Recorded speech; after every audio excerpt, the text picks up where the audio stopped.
Artistes, chanteurs, comédiens. Découvrez les nouveaux talents d'ici dans Scène ouverte, le magazine de la culture régionale. Avec Stéphane Cousinet. Eh bien bonsoir à tous, bienvenue dans l'émission Scène ouverte. Comme vous le savez, tous les vendredis soirs, c'est l'émission donc qui permet de faire découvrir des artistes dans notre région. Alors rappelez-vous, la semaine dernière, nous étions avec un groupe qui était du côté de Poitiers. Le groupe s'appelle Coffee and Cigarette, une musique qui valait vraiment la peine de le découvrir. Et ce soir, je vous emmène du côté de La Rochelle. La Rochelle avec un auteur, un compositeur et aussi interprète. Il est avec nous pendant une petite heure. Il s'appelle Arnaud Quevedo. Bonsoir. Bonsoir Stéphane. Vous allez bien ? Impeccable, et vous ? Merci beaucoup. Quelques jours avant Noël, donc aujourd'hui, c'est votre émission. On va tout savoir sur vous. Donc, vous êtes auteur, compositeur, interprète. Comment est née cette passion ? Expliquez-nous un petit peu, Arnaud Quevedo. Oh, ben, c'est né comme beaucoup de gens, on va dire à l'adolescence, avec l'identification à des courants musicaux, le début de l'initiation à l'instrument, et puis rapidement le souhait de créer sa propre musique. D'accord. Et depuis combien de temps ? Ça fait très longtemps que vous avez commencé cette musique. Bon, alors on va dire j'ai commencé la guitare à l'âge de 13 ans, j'en ai 40 aujourd'hui. Oui, donc ça fait un petit moment que je pratique. Après, oui, j'ai eu un premier groupe dans les débuts, à l'adolescence, à faire des petites compos au feeling. Et puis après, petit à petit, avec l'évolution des choses, j'ai monté des projets différents, toujours dans la création, et puis voilà, j'en suis là aujourd'hui. Alors, il faut savoir que vous avez fait de nombreux groupes, vous avez créé donc des groupes, et même aussi au début de votre carrière, vous avez participé avec un groupe, je crois, du côté de Paris, à l'Olympia, il me semble. Ah oui, alors ça, oui, j'ai joué en 2006 et en 2010, parce qu'à l'époque, je jouais de la basse pour une chanteuse qui s'appelle Robert. Ouais. Robert, oui, voilà, qui faisait quelques dates principalement sur Paris, donc ça m'a permis d'aller jouer dans des salles assez prestigieuses là-bas, ce qui était assez impressionnant.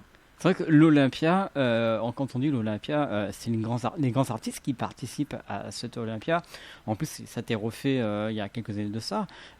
Qu'est-ce que ça vous fait, vous, d'avoir joué dans cette salle ?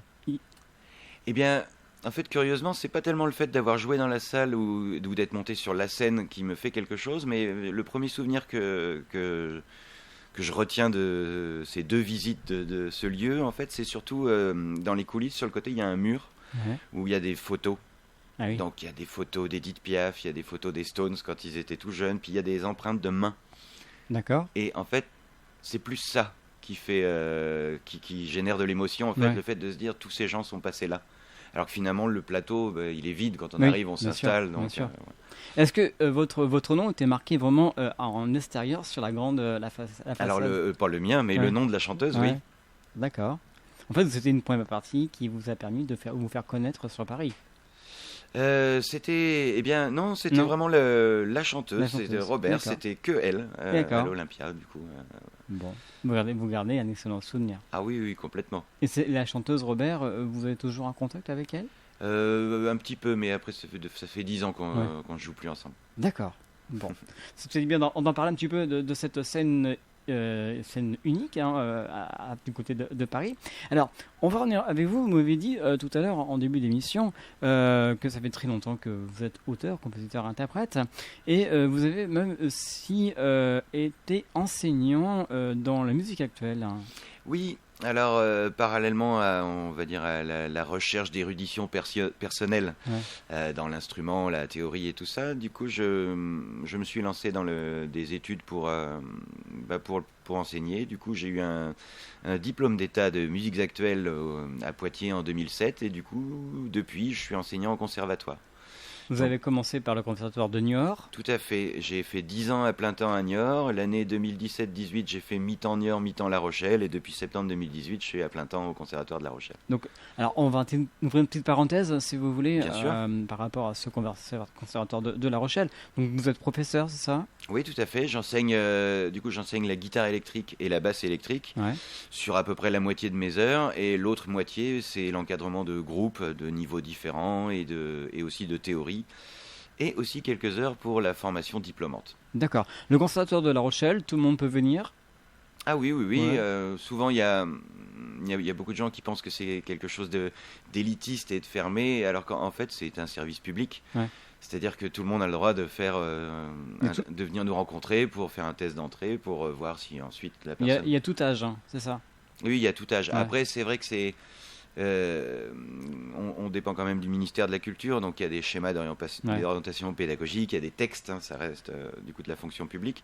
Donc c'est vrai que la priorité, elle est aux jeunes. Alors là, après, on pourrait débattre sur qu'est-ce que c'est que jeune, mais c'est vrai que souvent, si on prend l'exemple des musiciens, des jeunes qui commencent un instrument, on va dire, d'orchestre dans la musique classique, souvent il y a des parcours découvertes vers 6 ans, donc ils commencent à 7 ans, donc on va dire que les jeunes en classique, c'est sur du 7-18, 7-20. C'est vrai qu'en musique actuelle, on est un peu plus décalé, parce que souvent c'est une démarche qui se génère, qui vient à partir de l'adolescence, donc on va être plus sur du 11-23.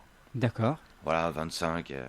Alors c'est vrai que le conservatoire, ça veut dire un grand mot, c'est un grand sujet, conservatoire. Il y a beaucoup de choses à dire. On va pas rentrer dans le sujet, hein, c'est pas le but de cette émission.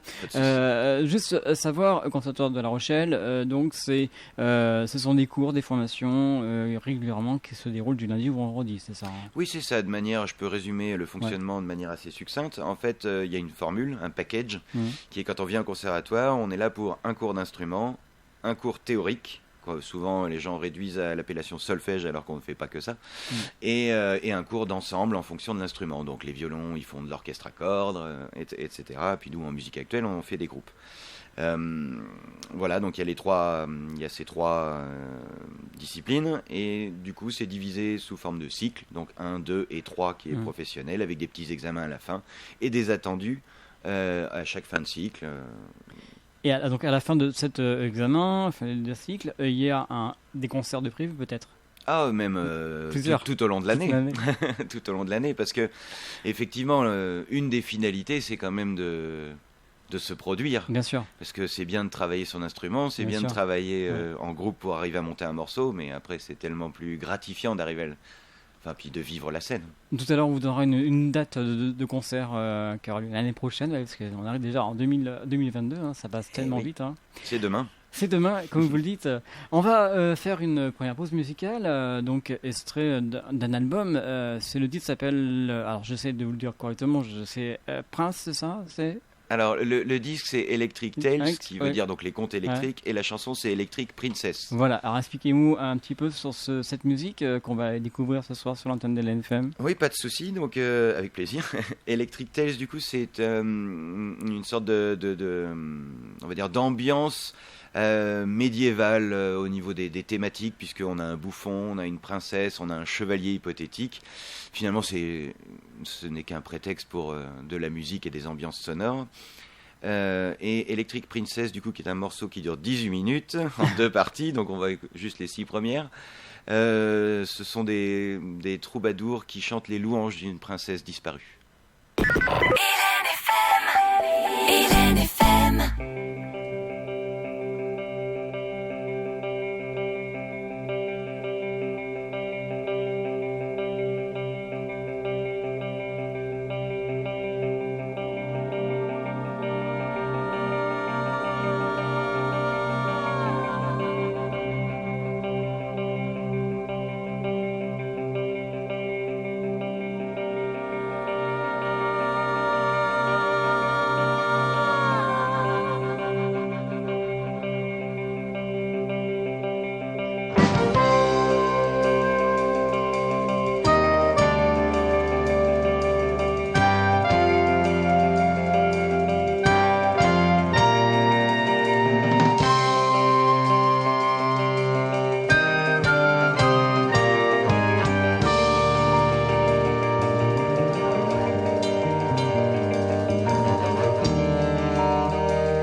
Vous êtes bien sûr LNFM, c'est l'émission avec notre invité de ce soir, c'est Arnaud Quevedo, auteur, compositeur de La Rochelle et interprète aussi. Donc la musique qu'on a entendue à l'instant, il y a eu des particularités dans cette musique, des instruments, expliquez-nous. Alors, du coup, j'aime presque tous les instruments et j'aime bien le mélange des timbres. Donc c'est vrai qu'on a une formation classique avec du guitare, basse, batterie, clavier, avec un son de Rhodes parce que j'affectionne particulièrement le Rhodes. Et puis on a du saxophone soprane, de la flûte traversière et de la contrebasse qui finalement navigue entre un rôle à doubler la ligne de basse, donc qui va rajouter du grain sur la basse électrique, et un rôle un peu plus mélodique, un peu comme un violoncelle en fait. D'accord. Et j'aime beaucoup le mélange des rôles. Et ce titre, vous l'avez travaillé comment ? Pendant le confinement, je suppose. Ah oui, alors l'enregistrement, oui. Après, au niveau de la création, ça date un petit peu plus tôt. Il y a plus de temps. Oui, après, effectivement, cet album a été enregistré en mai-juin 2020 parce que du coup, on avait du temps pour faire ces choses-là. Et c'est à ce moment-là que je me suis dit, Arnaud, si tu assumais les choses à ton nom et si tu te lançais dans un album sans monter un autre groupe encore. Et c'est vrai que vous avez décidé de prendre votre propre nom, Arnaud Quevedo and Friends. Oui, and Friends, parce que même si je crée beaucoup de choses seul, après quand on joue, on a toujours des amis, on n'est jamais seul. Et en fait, cette démarche, c'est tout simplement parce que j'ai fait le constat que pendant, on va dire, les 20 années d'avant, j'avais monté des groupes, créé des groupes, en cherchant des noms de groupes, du coup. Et finalement, sans prétention outre mesure, mais en faisant le constat que finalement, pour jouer la musique que je créais principalement, même si bien sûr les membres des groupes participaient activement, et ça c'était chouette. Et j'avais jamais vraiment osé faire ça parce que je trouvais qu'il y avait un côté un petit peu... pas pompeux, mais peut-être un peu alors attention à ce que je vais dire, mais comme souvent dans le jazz où on a le nom Johnny machin quartet et tout, et enfin j'étais pas trop à l'aise avec ça. Et puis finalement, en fait, je me suis rendu compte que c'est juste la manière dont on présente les choses, et c'est pas parce qu'on met son nom qu'on a un ego surdimensionné et qu'on se met en avant. Alors c'est vrai que la musique que vous nous proposez, c'est intéressant, c'est la musique qu'on entend de temps en temps là. Dans quelle catégorie musicale peut-on vous mettre ? Ah oui, alors ça c'est très intéressant parce que c'est à la croisée de plusieurs styles. L'ingé son, mon ami ingé son qui a fait le mixage et le mastering de cet album, lui définirait ça comme du post-prog, avec des couleurs post-rock et classique. Ah oui, carrément. Voilà, alors effectivement, en fonction des morceaux, on va avoir du groove, on va avoir des choses un peu funky, on va avoir des envolées lyriques, on va avoir des ambiances. Donc effectivement, ça rentre dans la grande famille musique progressive, même si parfois on est un peu dans du jazz rock, parfois on est juste dans du rock tout simple, mais le fait que... Et les formes aussi. Forcément, c'est pas des formes couplet-refrain de 3 minutes, c'est des formes... qui laisse plus le temps à l'expression avec des boucles, des improvisations, des mesures un peu bizarres où des gens qui voudraient danser dessus pourraient être un petit peu perturbés. Comme la deuxième partie de ce qu'on a écouté. Alors, donc c'est vrai que par rapport à votre parcours musical, par rapport aux titres que vous proposez, vous avez combien de titres à votre actif actuellement, vous savez ? Beaucoup. Enfin, ça dépend si on compte tout ce qui est resté sur mon disque dur et qui n'en est jamais sorti, mais on va dire non, sur Electric Tales il y en a 10, sur Rohan il y en a 12, sur le petit EP Oniz il y en a 5. Après j'en ai d'autres en cours. On va dire que là actuellement dans ma démarche depuis l'année dernière, on est sur 25 titres à peu près. 25 titres. Vous devez quand même savoir que vous avez déjà sorti un premier album qui s'appelle... Donc Electric Tales. Voilà, celui qu'on voit à la vidéo, voilà. J'ai le t-shirt aussi. Voilà, vous pouvez me montrer à la vidéo, allez-y, voilà, en plus c'est... Et donc ça c'est votre premier album ? Oui, on peut dire ça comme ça. Un premier album qui est composé de 10 titres. Tout à fait. Vraiment un album qu'il faut découvrir. On peut le retrouver où cet album ? Alors cet album, on peut le retrouver de manière numérique sur 16 plateformes différentes, donc je ne vais pas faire la liste exhaustive puisque moi-même je ne la maîtrise pas, mais les principales, Spotify, Deezer.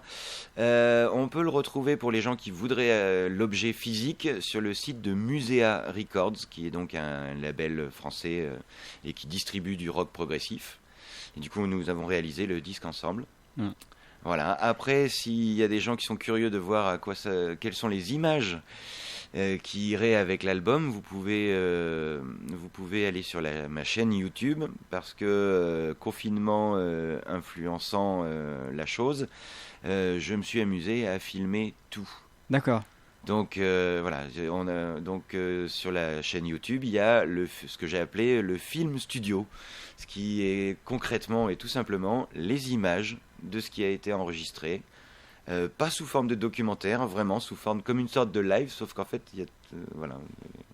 on voit les images des gens qui jouent. On parlait d'images, la pochette qu'on voit vraiment sur cet album, donc ça représente un petit peu aussi votre t-shirt Oui, tout à fait. avec aujourd'hui. Et alors, de quoi on peut voir cette pochette? Expliquez, quelles sont les caractéristiques de cette pochette-là?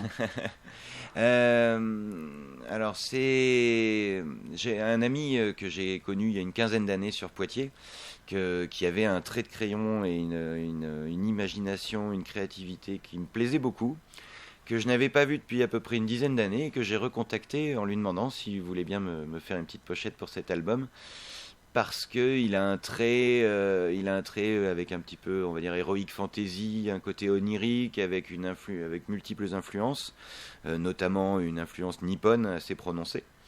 Et je trouvais que son style correspondait bien à l'état d'esprit de l'album. Donc effectivement, on y retrouve une sorte de personnage pas complètement définissable. Est-ce que c'est la princesse en mode guerrière? Est-ce que c'est quelqu'un d'autre? Est-ce que c'est quelqu'un qui observe d'un autre point de vue? Moi, j'aime bien quand chacun peut se faire sa petite idée et qu'il n'y a pas forcément une réponse. Quel était le titre phare de cet album? Est-ce qu'il y en a eu un? Je dirais Electric Princess est peut-être le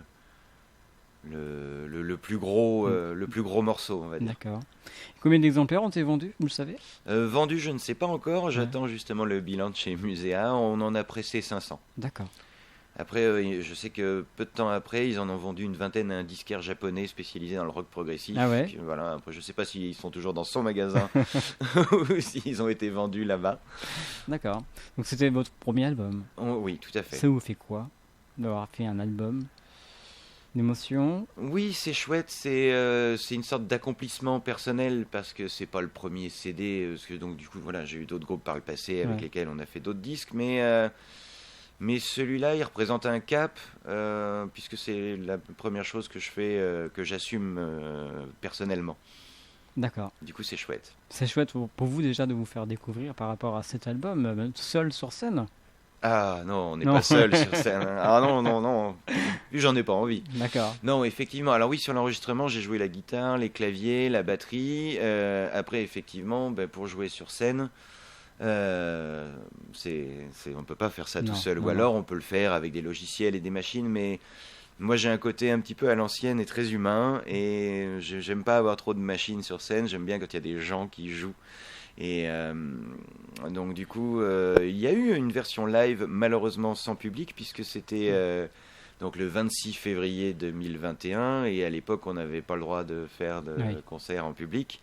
Nous avions une date qui était programmée dans le cadre de la saison du conservatoire. D'accord.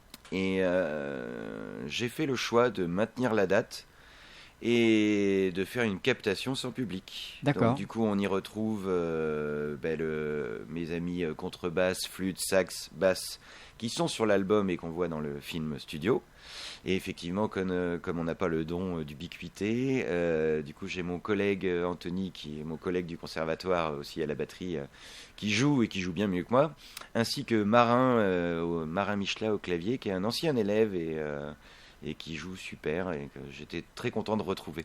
Bon, c'est bien. C'est très bien. C'est bien pour ce premier album qui est sorti en 2020. Alors voilà, l'enregistrement et la diffusion numérique 2020. Après, chez Muséa Records, on a réalisé ça cet été, donc c'était fin juin, début juillet. Très bien. Avec un peu de retard. Voilà, donc déjà un premier album à découvrir. Dans quelques instants, on va parler de votre tout nouvel album. Oui. Ouais, que quand même, vous arrêtez pas en fait. J'ai pris le goût. Ouais. Non, puis en fait, ce procédé me permet aussi, moi, de tourner des pages et de finaliser des recherches que j'ai faites dans les années précédentes. Et Electric Tales, j'avais déjà fait une ébauche en 2013-14 et puis finalement qui n'a jamais été concrétisée. Et du coup, finalement, le fait de faire ça, ça me permet de dire bon, ben voilà, ça y est, c'est fait, ça existe et ça me plaît, j'en suis content. D'accord. Et du coup, j'ai remis le couvert, comme on dit, cette année, en 2020, du coup, mai-juin 2021, pour un autre album qui s'appelle Rohan, cette fois, qui lui est en français, parce que Electric Tales, les textes sont en anglais, puis le nom aussi. Et Rohan qui est plutôt... alors là, on est dans autre chose. On est plutôt dans une musique... Alors, on reste dans un jazz rock progressif où on peut retrouver des recettes qu'il y a dans Electric Tales, à savoir quelques gros riffs de guitare, des boucles obsessionnelles, des rythmes bizarres et des improvisations lyriques. Mais on est plutôt dans la narration. En fait, ça parle d'un personnage qui a du mal avec le monde dans lequel il vit et qui finalement va vivre une sorte de clash et partir dans une sorte de coma et d'avoir tout un voyage dans son inconscient imaginaire. Et à la fin, il revient ou pas. Chacun se fait sa perception et donc le petit morceau choisi s'appelle Prologue. Exactement. Et comme son nom l'indique, c'est le début de l'aventure et c'est ce qui mène au clash. Hélène FM.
Artistes, chanteurs, comédiens.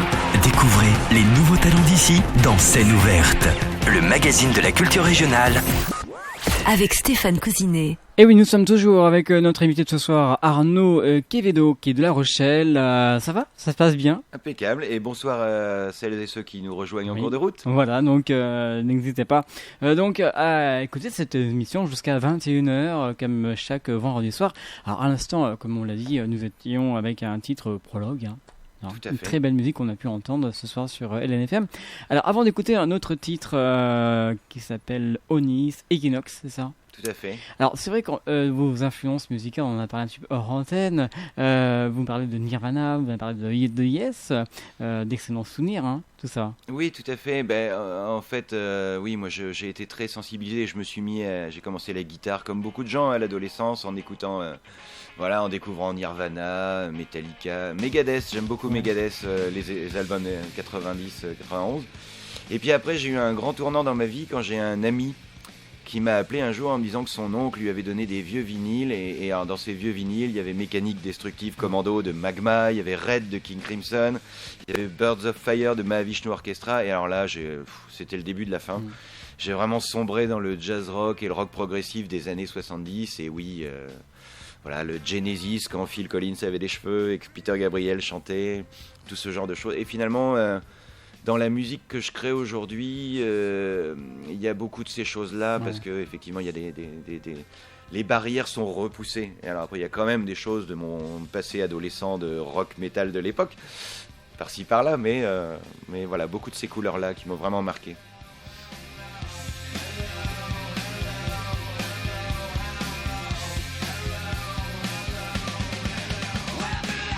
Avec qui ne connaît pas ce titre de Nirvana, franchement, c'est quelque chose de bien, ça. Ah oui, oui, ça a fait le tour de la planète. Vous les avez vus sur scène? Non. Non. Pas... Non, j'étais trop jeune, il est décédé, j'avais 13 ans.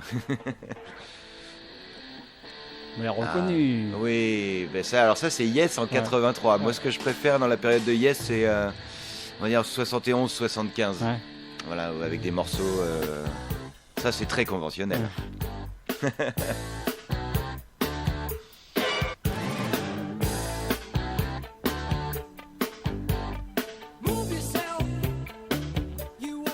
Alors on va revenir avec vous ce soir, c'est pour votre émission, Arnaud Quevedo. Alors on va écouter un troisième titre d'un album, ça s'appelle Equinox, c'est ça? Alors le titre s'appelle Equinox. Ouais.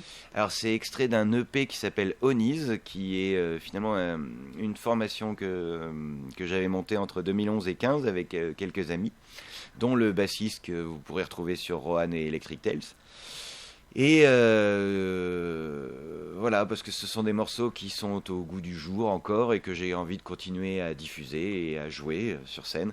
Donc là, Equinox, on est plus dans un rock un peu péchu, aux influences à l'ancienne en fait, à l'influence des un peu 80 avec un soupçon de Mars Volta et de choses un peu bizarres. Et dans quelques instants, on va parler de votre nouvel album qui va sortir très prochainement, l'année prochaine. On va vous faire quelques extraits de cet album. Donc restez avec nous, mais avant, on va écouter le titre que vous avez présenté sur LNFM avec notre invité Arnaud Quevedo. LNFM, l'esprit local.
Et oui, tout style de musique ce soir sur LNFM dans l'émission Scène ouverte avec Arnaud Quevedo qui est avec nous encore.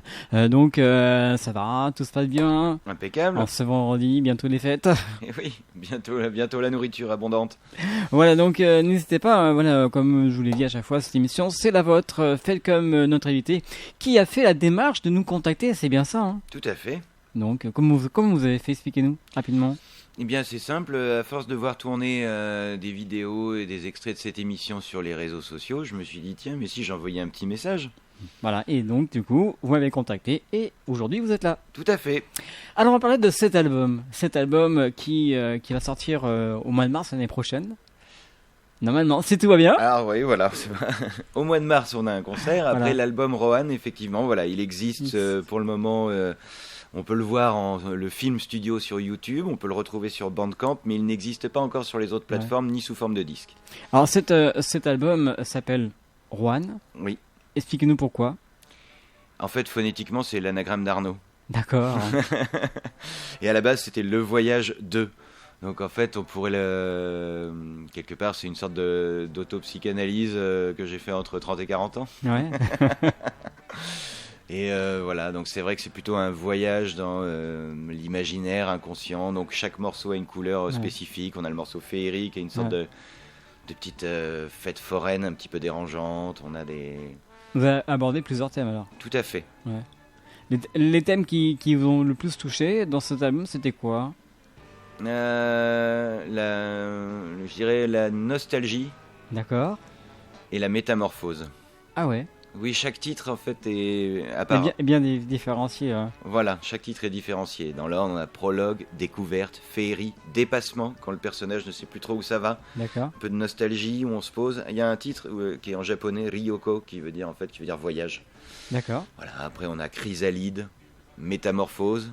Donc voilà, comme une chenille qui devient un papillon. Et puis à la fin, l'épilogue.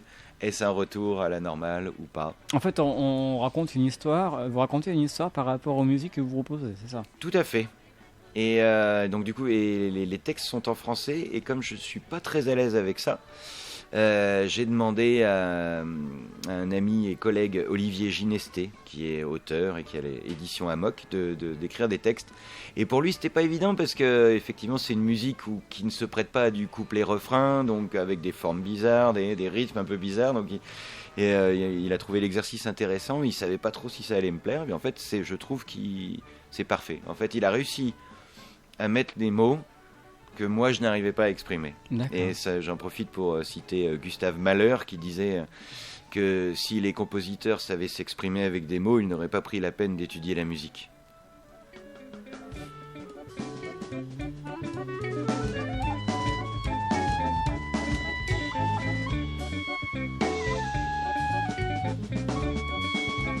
Alors c'est un album composé de 12 titres. 12 titres, donc comme on l'a dit, vraiment des thèmes abordés, une histoire en fait, vous racontez l'histoire. Cet album, comment vous écrit, en combien de temps et pourquoi ? Alors les bases de cet album, je les ai faites avec un groupe d'élèves à l'époque au conservatoire de Niort, où en fait il y a des choses que j'ai créées dans l'instant et en essayant de les emmener dans une direction. Alors après, c'était une base qui depuis a beaucoup évolué. Donc c'est vrai que j'assume complètement le fait de m'être entre guillemets servi de ces jeunes élèves en tant comme un laboratoire expérimental, mais je pense qu'ils en gardent tous un super souvenir. Donc voilà, je les ai pas trop traumatisés. Et puis en même temps, c'était l'idée aussi d'emmener, parce que dans le cadre des études au conservatoire, on essaye de faire plein de choses, parce que du coup, musique actuelle, ça veut à la fois tout et rien dire. Donc c'est pas que du rock ou que du reggae ou du funk. Enfin voilà, c'est un petit peu un mélange de tout ça. Donc travailler un peu différents aspects de la musique. Du coup, quelque part, Rohan, c'est un peu ça. Après, petit détail non négligeable, et ça va avec mes influences et la culture des années 70, tout s'enchaîne. Comme pour Electric Tales d'ailleurs. Ce sont deux albums sur lesquels il n'y a pas vraiment de pause en fait. On peut le mettre et du début à la fin, tout est fait pour s'enchaîner. Ça ne veut pas dire qu'on n'a pas le droit d'en extraire un morceau pour le jouer par-ci par-là. Mais voilà, ça prend son sens dans l'intégralité.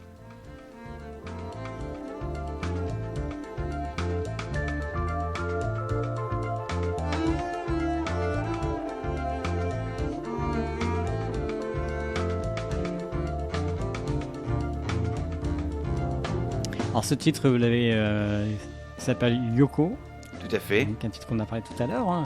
Une chanson chinoise, c'est ça? Une musique chinoise? Japonais, Japonais, pardon. pas de souci. Ouais, c'est donc on peut découvrir, on peut imaginer que nous sommes partis du côté du Japon. Ah oui, alors oui, voilà, on est plutôt dans un côté, comment dire, une atmosphère un petit peu planante. Ouais. Et en fait, le principe de ce morceau, c'est qu'on n'a que 2 accords du début à la fin, et c'est un voyage avec juste 7 notes et une évolution avec des petites improvisations. Donc ce qu'on entend en fond, voilà, c'est vraiment le début où il y a une petite boucle, et chaque instrument arrive, fait une petite improvisation, et à la fin s'insère dans la boucle et vient renforcer, rajoute des couches, et les gens voilà, jusqu'à atteindre une sorte de climax. Et là, on entend la découverte de soi. Exactement. Petit thème boîte à musique. En fait, c'est l'entrée dans le rêve. Voilà, le prologue, c'est la vraie vie et le clash à la fin. Et juste après, on a cette petite mélodie qui...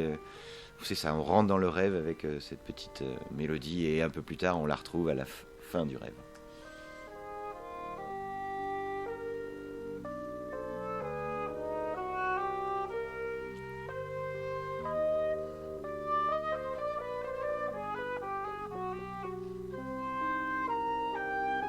Qui c'est qui joue là? Alors là, il y a Marin au clavier qui, Ouais. du coup, parce que pour l'enregistrement de celui-là, du coup, pour le clavier et la batterie, j'ai pas voulu les refaire moi-même. Je me suis dit, bah autant prendre, autant jouer avec ceux qui ont joué la version live. Là, la flûte, c'est pas la même flûtiste que sur Electric Tales. Ça, c'est Manuela, ma collègue du conservatoire. D'accord. Et t'es contente de participer à votre... Tout à fait. Très bien. Alors, ce qui est assez rigolo, sur Rohan, je me suis fait un peu plaisir. C'est-à-dire qu'au total, il y a 13 personnes. Ouais. Alors, pas sur tous les morceaux, mais du coup, j'ai invité des connaissances, des anciens, un ami qui joue de la clarinette, une ancienne élève de Niort qui avait 18 ans à l'époque, qui en a bientôt 30 maintenant, qui fait du hautbois. On a du violon, du violoncelle. Et voilà, il y a un peu, histoire d'enrichir un petit peu et de varier les timbres du début à la fin. Bien évidemment, sur scène, on le fera pas à 13. Bien sûr. Mais j'ai déjà réécrit une réduction pour l'équipe des 7 personnes avec laquelle on a joué Electric Tales. Et sur votre album, il y a ceci.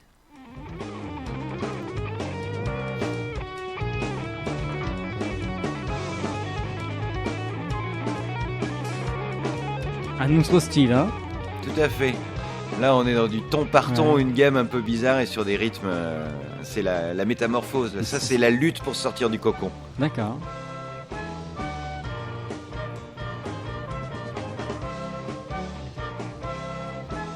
Alors cet album, on peut actuellement le procurer en allant sur Bandcamp.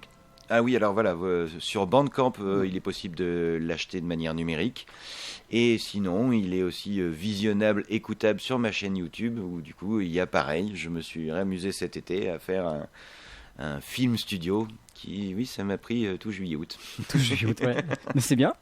C'est Ouais. bien. Alors donc, pour découvrir cet album, on va sur Bandcamp, on peut l'acheter. Hein, il y a, Oui, tout à fait. Ouais. Il y a un prix de base après qui est à 7 €, je crois, ce qui n'est pas. C'était le prix conseillé par le site. Du coup, je me suis dit, bah, très bien, on va faire ce que le site conseille. Voilà, et puis qui va peut-être aboutir sur une sortie de l'album pour l'année prochaine. Oui, tout à fait. Après, j'aimerais bien, parce que comme j'ai grandi avec ça, j'aimerais bien aussi le réaliser sous forme de disque. Après, en toute franchise, ça coûte un petit peu de sous, et puis voilà, j'ai d'autres priorités financières, donc. Mais je n'abandonnerai pas l'idée de le réaliser. Un petit mot sur la pochette. Oui, alors la pochette est un peu différente parce que j'aime bien changer. Comme c'est pas du tout la même ambiance qu'Electric Tales, je me suis dit que le graphisme doit être différent. Et donc j'ai demandé à une amie danseuse qui est sur Poitiers, qui fait de la peinture pour son plaisir personnel. Et j'aime beaucoup ce qu'elle fait. Je trouve qu'il y a un côté très... on est dans la terre avec des racines et des choses comme ça. Et je lui ai demandé si elle voulait bien réaliser une peinture... Une peinture pour cet album, et puis elle a accepté, elle était ravie, et du coup la pochette c'est une photo de qualité d'une peinture. D'accord. Bon, bah ça lui permettra déjà de se faire connaître grâce à vous. Ah oui, mais même si je suis pas sûr que son but soit Ouais. de se faire Non, mais c'est déjà de vendre ça, des peintures, ouais. mais voilà. Du coup c'est chouette, Alors, c'est bien d'avoir fait découvrir cet album, mais même c'est de vous voir sur scène. pour une date qui va se dérouler le 5 mars 2022. Tout à fait. Donc le 5 mars 2022 à la salle Bayac à Puy-le-Boreau, donc c'est collé à La Rochelle, c'est dans l'agglomération. C'est à 20h30. 20h30 ça joue, ouverture des portes à 20h. C'est dans le cadre de la saison du conservatoire, donc c'est un concert gratuit. Voilà. Attention, je crois qu'il n'y a que 200 places à la salle Bayac et puis du coup il n'y a pas de réservation. Donc il faut venir. Oui, il faut pas venir au dernier moment. Il faut réserver, peut-être. Non, même pas. Non, il n'y a pas de réservation. Donc, il faut y aller. Enfin, il faut aller à 20h précise. Par exemple. Un petit peu avant peut-être. Voilà. Et ça sera donc le 5 mars à la salle Bayac à Puy-le-Boreau, du côté de La Rochelle pour les personnes qui ne le savent pas, donc avec le conservatoire de La Rochelle. Hein. C'est ça, c'est dans le cadre de la saison, parce que le conservatoire de La Rochelle a du coup on fait de la diffusion d'élèves, mais il y a aussi une saison professionnelle. Et historiquement jusqu'à cette année, il y avait un festival d'automne qui avait lieu sur 3 semaines en novembre, qui a été reporté au printemps, au mois de mars, sur un souhait de notre élu. Alors très rapidement, si on veut participer au conservatoire de La Rochelle, qu'est-ce qu'on peut faire ? Alors, il y a aller sur le site. Il y a un joli site qui a été mis en place du coup depuis 2 ans, donc Conservatoire de La Rochelle. Et il y a toutes les informations dessus, toutes les disciplines enseignées, les formulaires et les dates de concert. Et s'il y a des gens qui sont intéressés par les musiques actuelles, il y a des dates de concert musiques actuelles sont écrites dans la plaquette. Voilà, si vous désirez avoir plus de renseignements sur Arnaud Quevedo, et donc il y a le Facebook, Arnaud Quevedo and Frank, YouTube, Bandcamp, et voilà, tout est dit, je pense. Hein. Impeccable. N'hésitez pas à aller voir les vidéos YouTube. Voilà, et puis cet album qui est actuellement sur Bandcamp et qui va sortir, je vais faire pour vous l'année prochaine. Oui. En tout cas, merci beaucoup d'être passé ce soir dans les studios de l'NFM. On vous souhaite une bonne continuation, de bonnes fêtes de fin d'année. Merci bien, pareillement, en faisant attention à pas trop manger. Voilà, et soyez très prudents à votre santé, surtout par rapport à ce qui se passe actuellement. Soyez attentifs à ce que vous faites. Tout à fait. Voilà, merci beaucoup. On finit avec un dernier titre de cet album. Hein. Ça s'appelle Hypothetical Knack. Hypothetical Knight, le chevalier hypothétique. Très bien. Merci encore. Merci. À bientôt. À bientôt. Au revoir. Voilà, c'est terminé cette émission. Je vous laisse en excellente compagnie et on se retrouve vendredi prochain pour une autre émission. Ce sera, si tout va bien, le 24 décembre, la veille, le réveillon. Je serai là pour vous accompagner de 20h à 21h comme chaque vendredi soir pour une autre émission. Très bonne soirée, très bon week-end, à bientôt. Merci, au revoir. Artistes, chanteurs, comédiens. Découvrez les nouveaux talents d'ici dans Scène ouverte, le magazine de la culture régionale. Avec Stéphane Cousinet.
I swear